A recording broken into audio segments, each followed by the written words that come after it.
Bonjour à tous et bienvenue sur ma chaîne pour la vidéo de la semaine du 28 octobre 2024.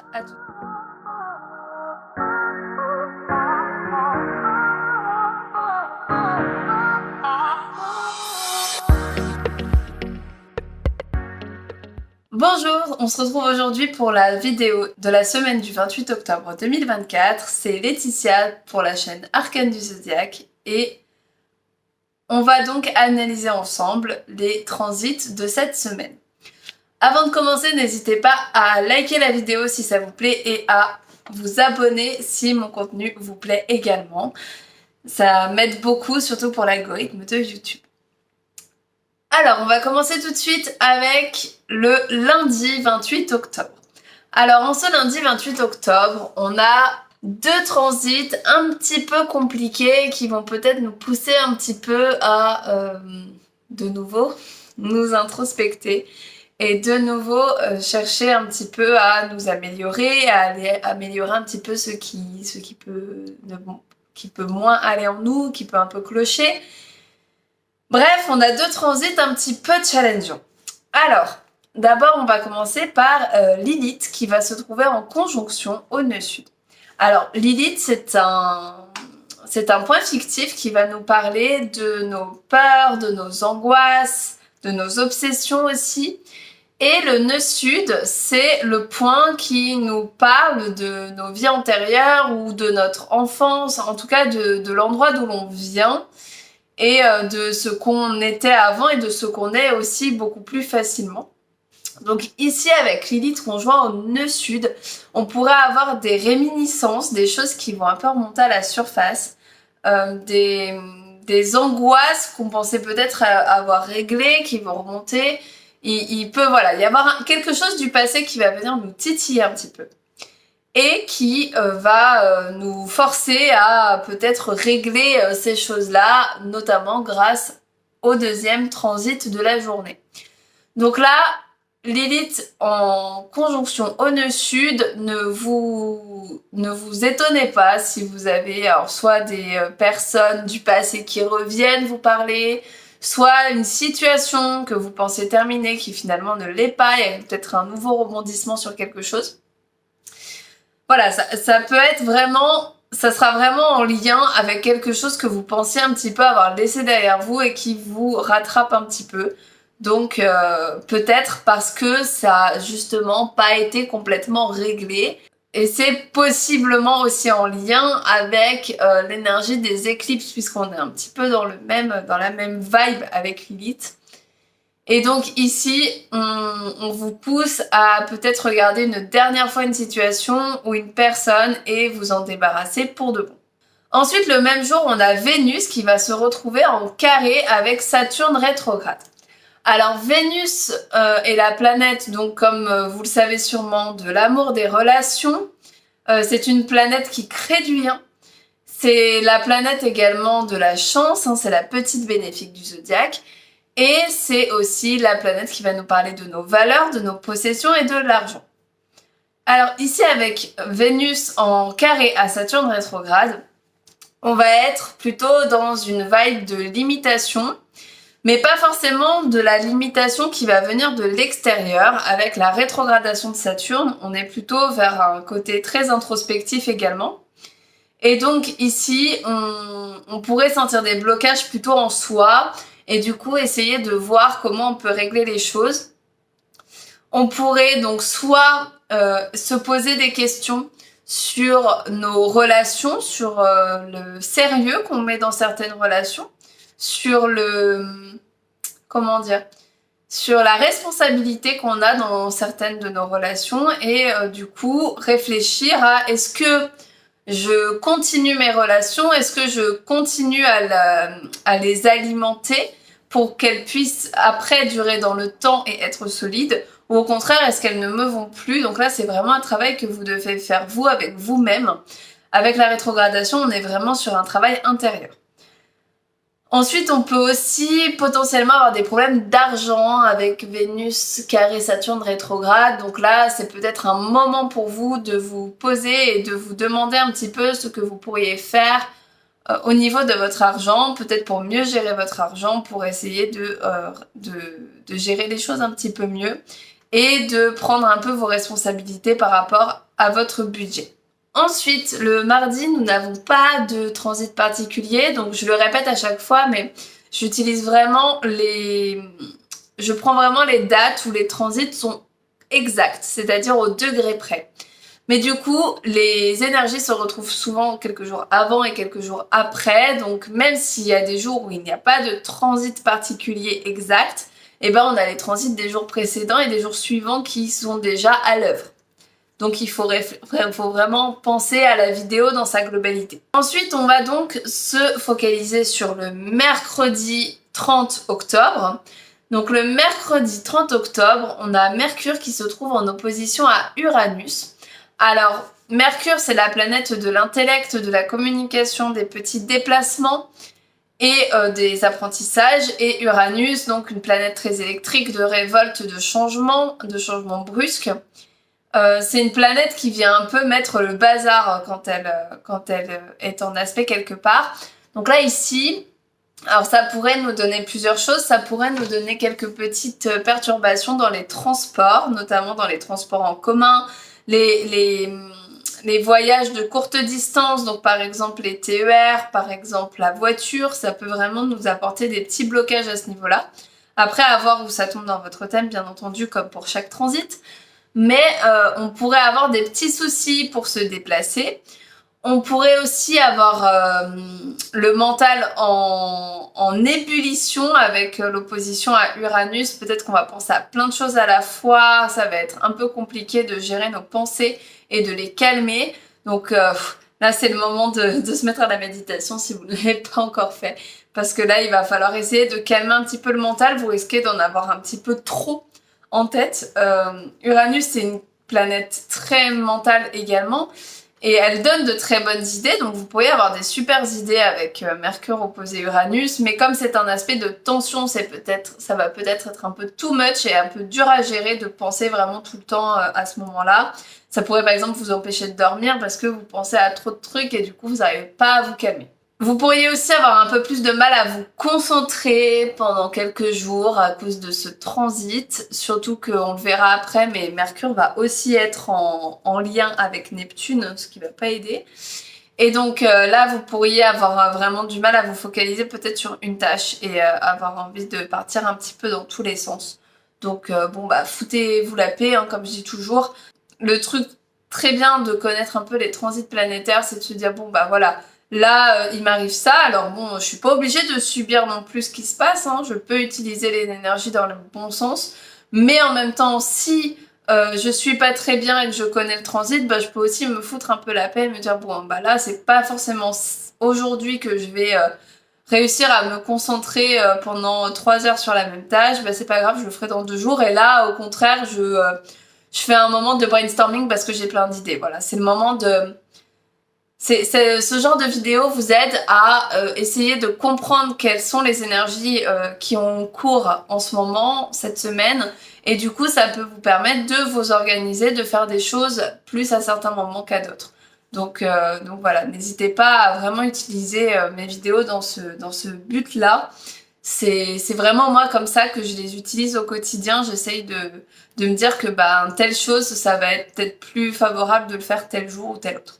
Ensuite, donc comme je l'ai évoqué, le jeudi, Mercure va se trouver en trigone à Neptune. Alors c'est un aspect facilitant, mais parce qu'il y a un mais. Mercure, donc planète de la communication, encore une fois, des déplacements, de l'apprentissage, en trigone à Neptune. Alors ça nous donne une superbe imagination, une superbe créativité. Par contre, on pourrait être amené à partir un petit peu trop dans nos rêveries, à pas forcément écouter les personnes autour de nous, à être un peu plus distrait. Donc faites attention à ça. Ça pourrait vraiment nous pousser à pas trop écouter, à être dans notre monde et du coup à pas faire trop attention à ce qui se passe à l'extérieur. Donc faites peut-être un petit peu attention à ça. Mais sinon, à part ça, ce transit est quand même plutôt positif puisqu'il nous donne donc vraiment beaucoup d'imagination. On peut aussi, avec Neptune, c'est les rêves, donc on peut aussi potentiellement avoir des rêves qui ont du sens, des rêves qui vont nous aider à comprendre certaines choses. Donc voilà, c'est plutôt une bonne énergie. Donc là, pour le coup, si vous avez envie d'être créatif sur quelque chose, ça peut être une bonne journée pour ça. Ensuite, vendredi, c'est le plus gros transit de la semaine, c'est la nouvelle lune en Scorpion. Alors, pour ceux qui ne savent pas ce que c'est qu'une nouvelle lune, c'est le moment du mois où le soleil et la lune se trouvent en conjonction, donc dans le même signe, dans le même degré du même signe du zodiaque. Et la nouvelle lune, c'est toujours l'occasion de poser ses intentions sur quelque chose, sur un sujet, et de commencer un nouveau cycle. La nouvelle lune va commencer un nouveau cycle qui se terminera lors de la pleine lune qui aura lieu dans le même signe. Donc ici, par exemple, ce sera pour la pleine lune en Scorpion qui aura lieu en mai. Donc là, c'est le moment de poser vos intentions pour vos 6 mois à venir, savoir qu'est-ce que vous voulez qu'il se passe, qu'est-ce que vous voulez changer, qu'est-ce que vous voulez faire, quelle action vous voulez mettre en place. Et donc ici, avec la nouvelle lune en Scorpion, on est plutôt sur une thématique de laisser des choses derrière nous, de nous transformer, de changer des choses en profondeur dans notre vie et de pouvoir changer certaines choses. Et donc là, ce qui va être le plus intéressant à regarder pour la nouvelle lune, ça va être quelle est la maison qui tombe dans le signe du Scorpion dans votre thème. Donc là, n'hésitez pas à me mettre en commentaire votre ascendant et je vous dirai dans quel domaine de vie aura lieu cette nouvelle lune pour vous. Et c'est dans ce domaine de vie-là qu'il va falloir peut-être faire des changements un petit peu radicaux, qu'il va falloir aussi laisser tomber certaines choses, il va falloir faire un peu place nette pour recommencer et pour transformer votre vie dans ce domaine-là, en tout cas. Le Scorpion, il nous pousse pas mal aussi à aller en nous, à l'intérieur de nous, à voir vraiment ce qui est important, à essayer de régler certaines choses. Donc peut-être que certaines choses qui ne sont pas réglées, c'est le bon moment de vous dire bon bah voilà, là je prends du temps pour moi, pour me poser et pour essayer de régler tel ou tel sujet qui me pose encore un petit peu problème, notamment dans ma psyché. Et donc là, c'est le moment un petit peu de s'introspecter à ce niveau-là, de voir un petit peu ce qu'il y a à régler, qui n'a pas été encore réglé, et laisser aussi des choses derrière vous pour pouvoir recommencer, pour pouvoir faire d'autres choses. Ça peut être aussi le moment de déterrer certaines choses, certains secrets, certains tabous. Là, ça peut être le moment un petit peu de mettre les pieds dans le plat pour certains sujets. Donc, je sais pas, après, ça dépendra vraiment de où tombe le signe du Scorpion dans votre thème, mais ici ça pourrait être par exemple si ça tombe dans le travail, bah, peut-être qu'il va falloir déterrer des choses au travail, des non-dits, des choses pour que ça puisse évoluer et aller mieux. Cette nouvelle lune va être particulièrement challengeante pour les signes fixes. Elle se trouve en Scorpion, donc bien entendu pour tous ceux qui ont des placements en Scorpion à peu près vers cette nouvelle lune, et ben ça risque d'être un petit peu compliqué. Ça va être aussi compliqué pour le signe opposé, donc le Taureau, mais également pour les deux signes qui se trouvent en carré, donc les signes fixes du Lion et du Verseau. Tous ceux qui ont des placements notamment de planètes personnelles, donc Lune, Soleil, Vénus, Mars, Mercure. Bah là, ça risque d'être un petit peu compliqué pour vous, donc voilà. Prenez votre temps pour digérer ça. Si les énergies sont un peu trop fortes, et ben prenez du temps pour vous. N'hésitez pas à vous reposer. Pour cette nouvelle lune, et ben en plus on n'a pas que la nouvelle lune, on a aussi Mars qui va se trouver en opposition à Pluton. En effet, Mars est en train de finir sa course en Cancer, il va bientôt rentrer en Lion, et du coup il va se trouver en opposition à Pluton qui se trouve toujours dans le signe du Capricorne. Et donc Mars opposé Pluton, on pourrait être beaucoup plus nerveux, beaucoup plus énervé, beaucoup plus... J'irais jusqu'à dire violent dans nos réactions, donc...